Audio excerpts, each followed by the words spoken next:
Hello everyone, hope you all are well. UGC NET June 2026 economics exam is finally over today and I have come here with my detailed analysis of today's exam. बहुत सारे students से मैंने memory की basis पे questions collect करे हैं, वो topics collect करे हैं जो आज के एग्जाम में आए थे, तो जल्दी से उनको डिस्कस करते हैं. At the end of the video I am going to share some important tips for the UGC NET economics December exam aspirants based on my analysis of today's exam. So here is what I have found. Today's paper is a clear indication that apart from rote learning or memorization, you need to develop a strong conceptual clarity over the topics. सबसे पहले तो मैं ये नहीं कहूँगी कि paper easy था. Paper was definitely not easy. It was moderately difficult because the questions were easy but they were tricky. Memory based questions पे बहुत ज़्यादा फोकस था. जैसे कि मैं अपनी क्लासेस में हमेशा बोलती हूँ, यूजीसी में जो लोग पेपर सेट करते हैं उनका जो फेवरेट क्वेश्चन होता है वो क्रोनोलॉजिकल ऑर्डर्स पे होता है, और इस बार स्टूडेंट्स ने बताया कि बहुत सारे क्वेश्चन क्रोनोलॉजिकल ऑर्डर पे आए थे. मैथमेटिकल इकोनॉमिक्स की बात करें तो भी बहुत ईजी क्वेश्चन थे, बहुत लेंदी नहीं थे. एक क्वेश्चन जो है वो थर्ड डेरिवेटिव इक्वेशन का निकालना था, और जो दूसरा क्वेश्चन था वो लर्नर्स इंडेक्स के ऊपर था जिसमें आपको मार्जिनल रेवेन्यू की वैल्यू निकालनी थी. तो जिसने भी मेरी माइक्रो की क्लास करी है या पीडीएफ नोट्स अच्छे से पढ़े होंगे उसमें मैंने बताया था ऑलरेडी आपको कि ये एक इंपॉर्टेंट टॉपिक है. माइक्रो इकोनॉमिक्स में से पैरेटो, ऑप्टिमैलिटी, अजम्पशंस और आइसो कॉस्ट लाइन पे भी बच्चे बता रहे हैं कि क्वेश्चंस आए थे.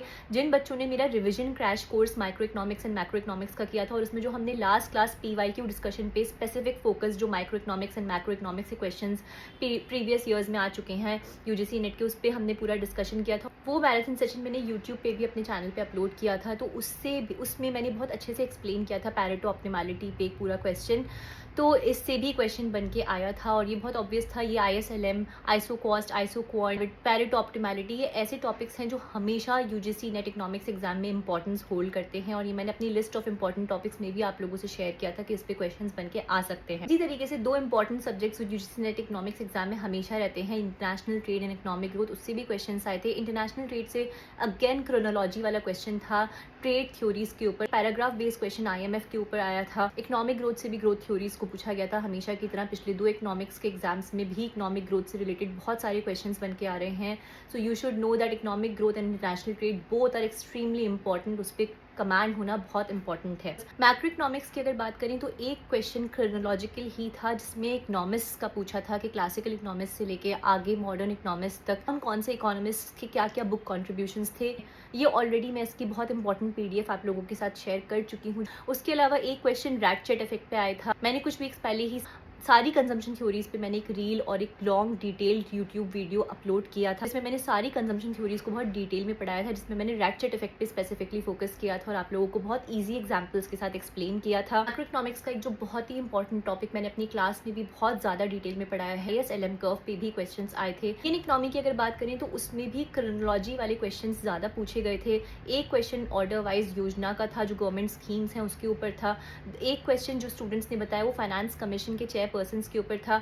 अगर आप लोगों ने मेरा फाइनेंस कमीशन जो लेटेस्ट फाइनेंस कमीशन की रिपोर्ट आई थी वो वाला वीडियो यूट्यूब पे देखा होगा, तो उसमें मैंने इन पर्टिकुलर एम्फेसिस दिया था कि आपको चेयरपर्सन का ऑर्डर अच्छे से याद करना है क्योंकि एग्जाम में कई बार ये आ जाता है. इसके अलावा एक क्वेश्चन पॉपुलेशन सेंसस के ऊपर भी पूछा गया था. बेसिकली इससे शो होता है, जैसे कि हम हमेशा अपने लेक्चर्स में स्टूडेंट्स से बोलते हैं कि करंट इवेंट्स जो हैं स्पेशली इंडियन इकोनॉमी रिलेटेड वो बहुत इंपॉर्टेंस होल्ड करते हैं यूजीसी नेट इकोनॉमिक्स में. स्पेशली अगर आप पिछले 2 साल का पैटर्न देखो, लास्ट ईयर के ही दोनों पेपर्स जो जून एंड दिसंबर में हुए उसको देखोगे तो आपको पता चलेगा कि कितनी इंपॉर्टेंस है इंडियन इकोनॉमी रिलेटेड रिपोर्ट्स की. स्कीम्स आती हैं या फाइनेंस कमीशन की रिपोर्ट आती है. बजट एंड इकोनॉमिक सर्वे पे इस बार क्वेश्चंस नहीं थे, लेकिन हो सकता है दिसंबर के एग्जाम में वो लोग इन दोनों टॉपिक से क्वेश्चंस पूछ लें.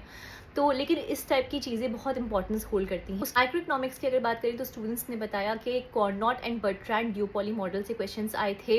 इत्तेफाक से मैंने 3-4 दिन पहले ही इस पर एक बहुत इंपॉर्टेंट वीडियो अपलोड किया था जिसमें मैंने बहुत ईजी वे में एक्सप्लेन किया था कि इन दोनों मॉडल्स में क्या डिफरेंस है. उसके अलावा मार्केट स्ट्रक्चर्स पे भी एक क्वेश्चन आया जो मैं ऑलरेडी जिसका वीडियो भी अपलोड कर चुकी हूँ, और आपको जो मैं PDF अपने स्टूडेंट्स के साथ शेयर करती हूँ उसमें भी मैंने बहुत अच्छे से एक्सप्लेन किए थे सारे market structures. Students who are aiming for the UGC NET economics December exam, I have some tips for you. Number 1, please strengthen your conceptual clarity. In depth questions पूछे जा रहे हैं, इसलिए आपका बहुत strong command macroeconomics, microeconomics, economic growth, international trade पे होना बहुत ही इंपॉर्टेंट है. ये मेजर सब्जेक्ट्स हैं.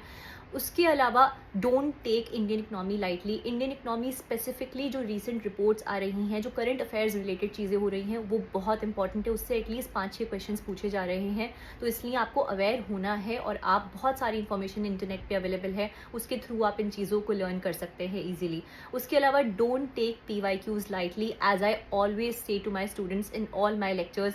PYQs 4-5 साल के सॉल्व करना बहुत इंपॉर्टेंट है। उससे आपको बहुत अंडरस्टैंडिंग डेवलप होगी और आप कम से कम ये एग्जामिन कर पाओगे कि आप किस एरिया में वीक हो और उस पर अच्छे से वर्क कर पाओगे। इसके अलावा जैसे कि मैं हमेशा बोलती हूँ कि क्रोनोलॉजी जो है वो UGC के जो पेपर सेट करने वाले एग्जामिनर्स होते हैं उनका फेवरेट टॉपिक है, फेवरेट क्वेश्चन है।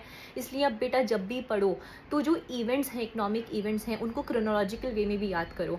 जो बुक कॉन्ट्रीब्यूशंस हैं उनकी भी क्रोनोलॉजी वाइज अपडेट रखो, अपने पास नोट्स रखो। उसके अलावा जो economic theories, specially economic growth में, मैक्रो इकोनॉमिक्स में और इंटरनेशनल ट्रेड में जितनी भी मेजर थ्योरीज हैं, उनको भी आपको ईयर वाइज अच्छे से याद रखना है कि किस इकोनॉमिस्ट ने पहले दी और कौन से इकोनॉमिस्ट ने दी।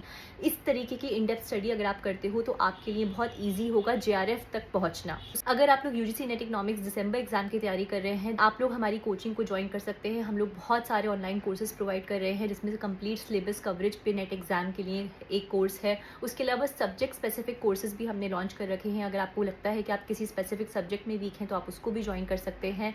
You just need to message me on Instagram और my Telegram channel. We will get back to you with all the information. इन कोर्सेज की क्लासेस की टेंटेटिव डेट स्टार्ट होने की है 15 जुलाई। उसके बाद रेगुलर बेसिस पे सारी क्लासेस ऑनलाइन चलेंगी। मेरे पास पेपर नहीं आया, जैसे ही आएगा I will be back with a detail paper analysis. मैं उसको पूरा सॉल्व करके एक वीडियो डालूंगी। All the best, bye.